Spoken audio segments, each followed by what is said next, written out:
Don't get me wrong, I love a good kiki moment, but sometimes I want to speak to my friends about what are their goals.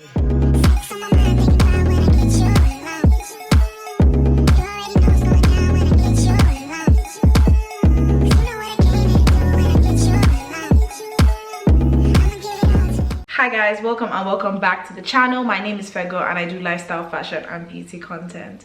In today's video, I'm going to be giving you 10 tips to glow up, 10 tips that help me glow up and just help me refresh, rejuvenate my life and just make me feel a bit more put together. I feel like when you feel good, when you feel put together, it kind of helps you out and helps you achieve your goals. It doesn't have to be anything expensive, anything that's going to break the bank, but just little things you can implement in your everyday life that will help you glow up and become that girl and become the girl you want to be. That girl is subjective and it depends on what you want. I don't think that there's a certain type of person that is that girl, but it all depends on you. So let's get straight into the video. So the first thing I would say is to get yourself a good morning routine. I'm not a morning person, but I have a good routine down. I know that in the morning I'm going to wake up. I don't want to go on my screen a lot.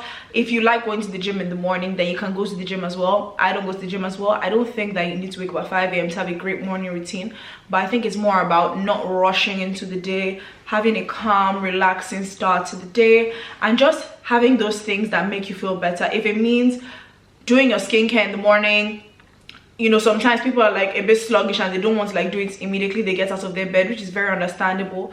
But when you do your skincare routine, you shower, you feel good, you put on a nice outfit, the rest of your day is set up for success. You're literally like, oh, I feel good, I feel like getting this done, I feel like getting that done. When you stay in your like pajamas and the clothes you wore the day before, or like whatever you wore to sleep, it kind of makes you feel like, like I just want to sit down on my couch, I just want to sit in my bed, I want to lie down on my bed, I don't feel like doing anything productive. So I think having that balance and having that good morning routine is very essential. Yes, sleeping during the weekends, but let's be honest, like that is why you kind of rot away during the day when you don't have a good morning routine and something kickstarting your day. So that is my first point.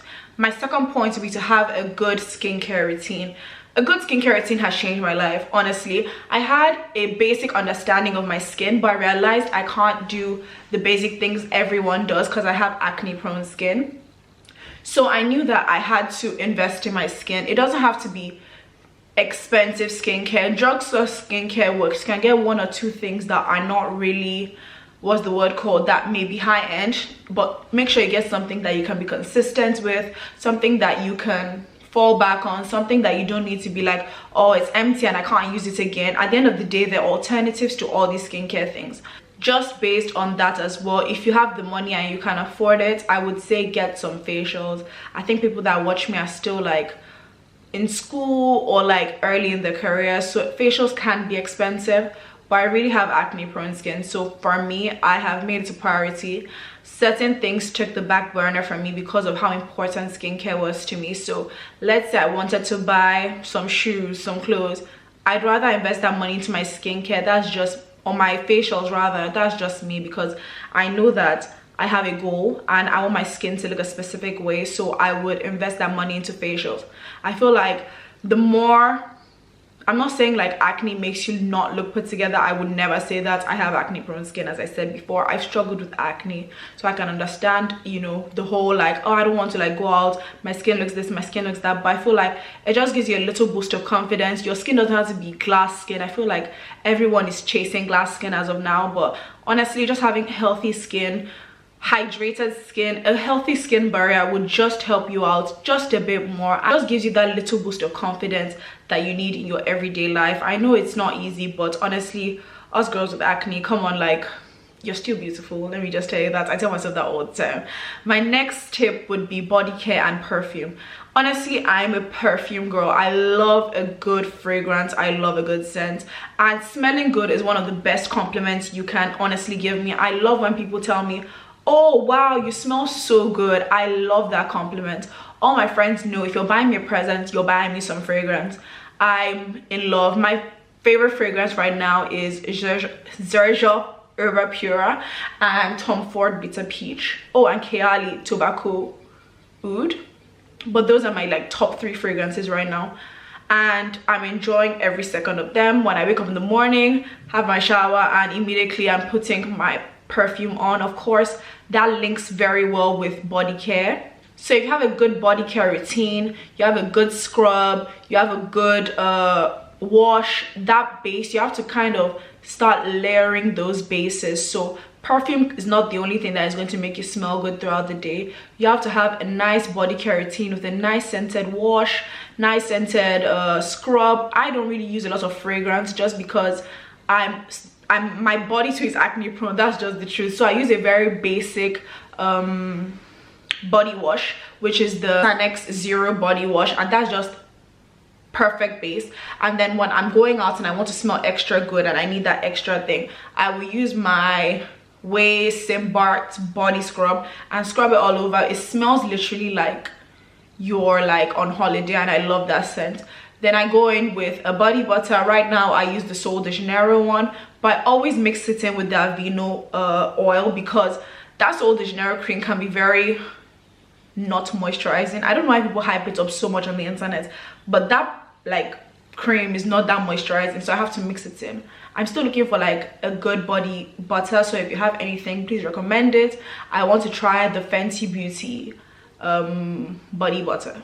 My fourth tip would be wellness and fitness. If you know me and you follow me on Instagram, which you should, I'm very much into fitness.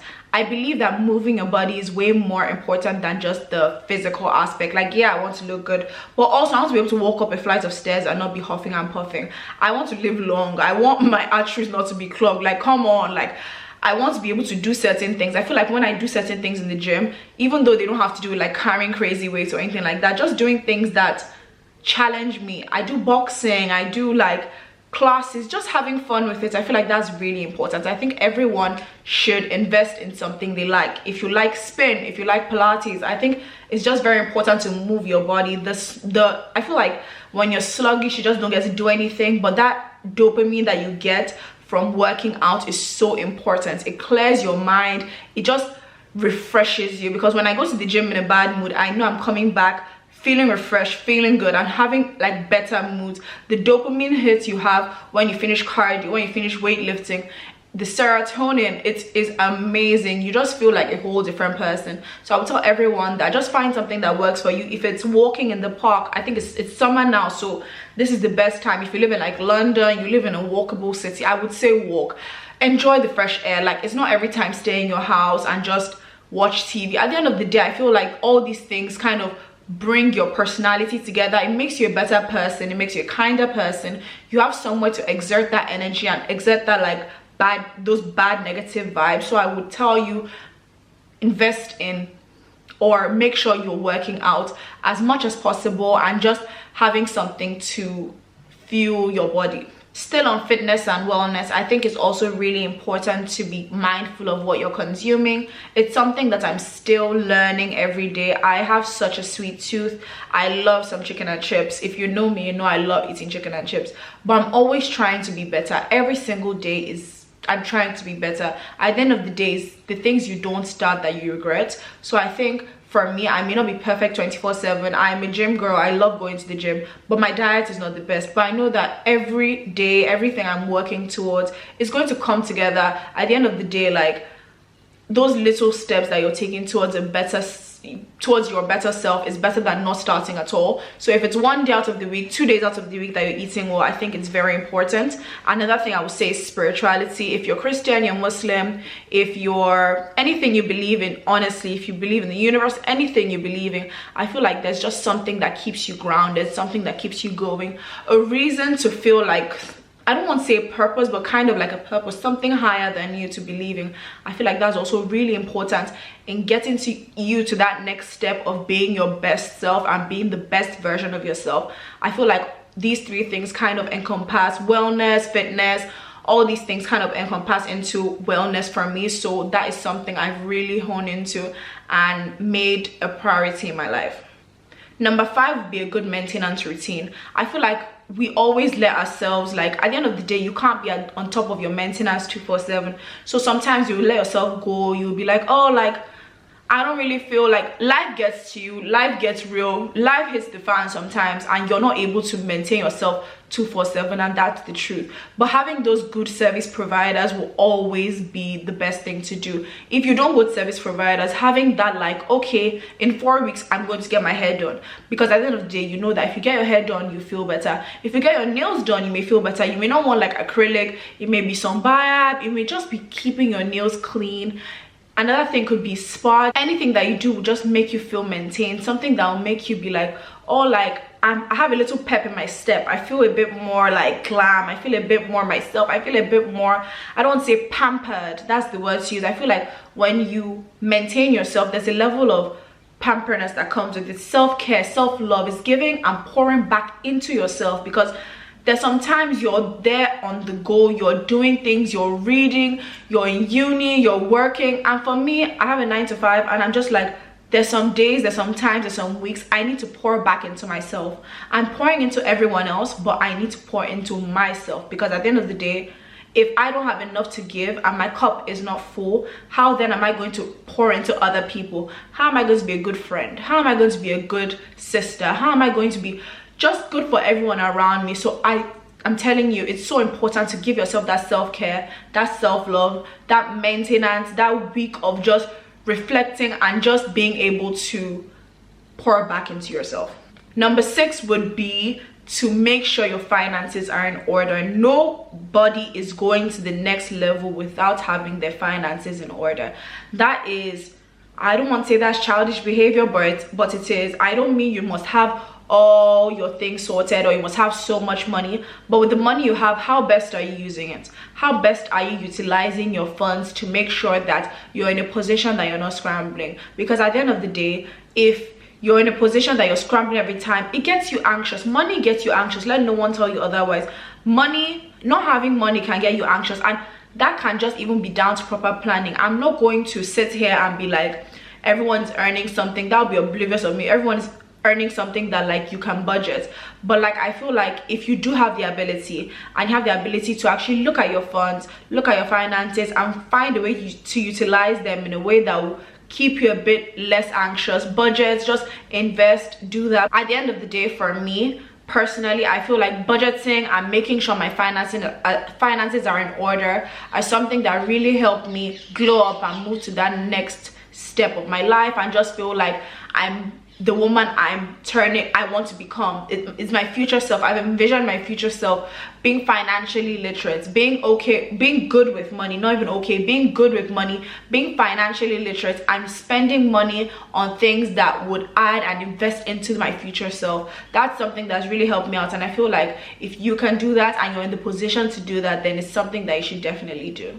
Number 7 would be a good work-life balance. I currently have a 9 to 5. It could be a good school-life balance as well. But I think it's very important to have a social life. I feel like it's very important to have that balance, because day in, day out, pouring into someone, whoever your employer, whoever is employing you, your job, always pouring into them and not having time for those friends, those relationships that can actually help you out, just give you an avenue to express yourself and just to be yourself and just come in your entirety and not kind of have to put up a front, is very important. It gives you room to grow as a person, and not just in your professional life but also as a person. I feel like when you have good relationships around you, it helps you out. You're able to balance that work life, because at the end of the day, if you can't balance your work life, so many things will just feel out of place. You won't be able to go to the gym, your eating will be off, you just won't be able to be your whole self. I don't believe a person is just meant to have work alone. I feel like to be a whole being and to be that person or that woman that you want to be, I feel like it's very important to have that whole persona all together and have those different areas and compartmentalize. I feel like it's important for me because at the end of the day, I am an ambivert. Sometimes I want to let off some steam, I want to be my friends, I want to have fun. So that part really builds me back up after having a stressful week at work. I just want to see my friends, I just want to be with them, have a good laugh, and just feel like the weight is just a bit, is lifted off my shoulders a bit. I just feel a bit more happy, especially now that the sun is out. I'm like, let's go to brunch, let's go out. It recharges my energy, it rejuvenates me, and it just makes me a happier person. This brings me to my next point, having good relationships around you. It's so important to have people around you that have positive energy. I don't believe everyone is positive all the time, but people that are always negative will bring that onto you. People that are constantly telling you about their emotion. I'm not saying it's wrong, but at the same time, it's very difficult to be someone's therapist when you're going through your own thing.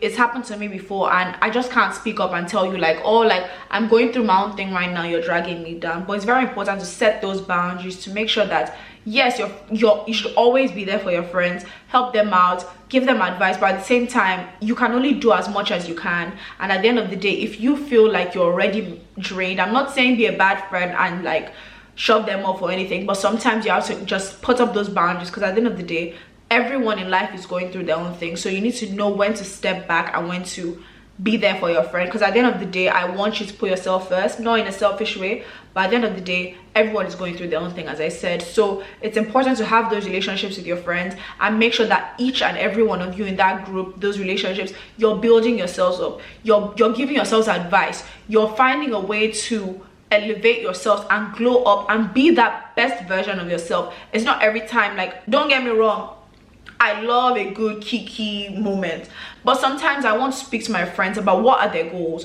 what are they planning for, what does the future look like, how can you help me, how can I help you, what do you know that I don't know. I'm always learning from my friends at every point in time, because at the end of the day, no one knows everything. My friends are intelligent people, and I want to learn from them at any opportunity I can. So for me, it's very important to surround myself with those kind of people. And don't get me wrong, I still need people that will give me a good laugh, are out for a good time, are ready to have a good time. I love my friends, are ready to travel, are ready to experience the world, are ready to do things that at the end of the day would help me be that version of myself I see in the future. Number 9 will be having hobbies. I feel like it's so important to have a hobby. Lots of us just, I don't want to say mostly girls, but like, we just don't have hobbies, and I don't know why. Like, we need hobbies, don't get me wrong, brunching is hobbies, I know all that, but like, just something else that is an avenue for you to express yourself. If it's creatively, if it's, I don't know, I think most hobbies are creative. But reading a book, I started reading books because I was like, I want to learn more. I want that in my hobby. I want that to be part of me. It must sound like crazy, but like, I never used to read, and I forced myself to like to read. And it's crazy because I do like reading now. I've not read in a little bit, but I do enjoy reading. So things like that, roller skating, riding a bicycle, going on walks with your friend, class pass, going to fitness things with your friends, things like that. I feel like hobbies are so important because it gives you another sense of direction, another sense of what you enjoy doing. It gives you an avenue to express your passions. I feel like hobbies are really for passions and loves, and also just trying things that you won't usually try. I'd never roller skated before, and I turned that into kind of a hobby, but kind of not. If I get an opportunity to roller skate, I would do it. YouTube is my passion. At the end of the day, it may not pay me that crazy amount of money I want now. It may not be up to my 9 to 5, but I enjoy it. It's my hobby, it's my passion. It gives me an avenue to be creatively there. Like, it gives me that, it gets that creative itch out of me. So I love and enjoy doing YouTube as my hobby. So for me, I see that as continuation. Like, so for me, I see myself continuing to do YouTube because I really enjoy it. It helped me doing YouTube kind of helped me glow up in a way of like, oh, like, I'm not always watching TV, I'm not always just sitting in my bed and not doing anything. It kind of elevated me, it gave me that little like side hustle money. It helped me out here, like, come on. The last thing on my list would be having a good wardrobe of basics. It doesn't have to be any statement piece. You can't afford it, that is fine, but for me, I think basics are so important. I'm always wearing a basic.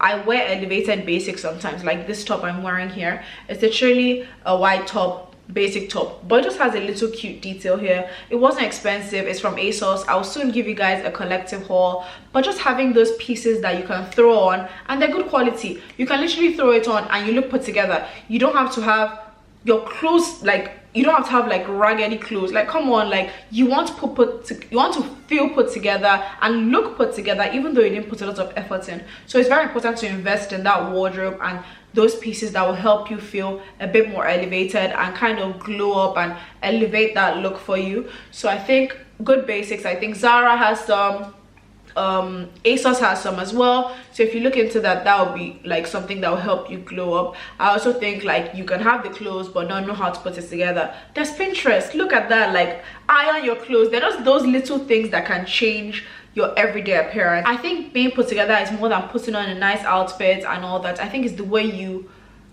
appear, your appearance. If you have nice outfits and your clothes are not ironed, at the end of the day, what does that mean? So even if you have like things that are not that expensive, but if they're good quality, you'll come across as someone that is put together and someone that has everything, you know, all together. And that is what helped me out as well. There's some certain shops I stopped shopping at because I just didn't think the quality was reflective of what I wanted to look like. I feel like after one wash, after two washes, I wasn't able to wear that thing again. And that wasn't also economically, like, that's not financially sound, like literate information. As I said before, I want to be financially literate. So if I'm buying an outfit and I know that, oh, in two washes I'm not going to just wear it again, I might as well just have bought the one that is just a little more expensive so that I can look more put together and I can also like be more financially savvy. So for me, that is something that's changed in my life since I was like, I don't know, for like the past 3 years. I just know that I want to invest more into what I'm wearing and just look a bit more put together. I don't want to go down the street and be like, who is she? Like sometimes I'll be hiding, like let me not lie, like sometimes I go down the street and I look a mess, but I'm like, why? Just a little bit of effort, because at the end of the day you don't know who you see. So sometimes you just have to, you know, package yourself, if that makes sense. But those are my 10 tips that have helped me glow up. I may turn this into a series. I don't know what you guys want to see, put it down below, but I never do sit down videos, so this is something new for me. But this is just a little, you know, cute video. So these are 10 tips that can help you glow up. So I hope to see you in my next video, and I hope you enjoyed the video. Make sure you like, share, comment and subscribe. Bye.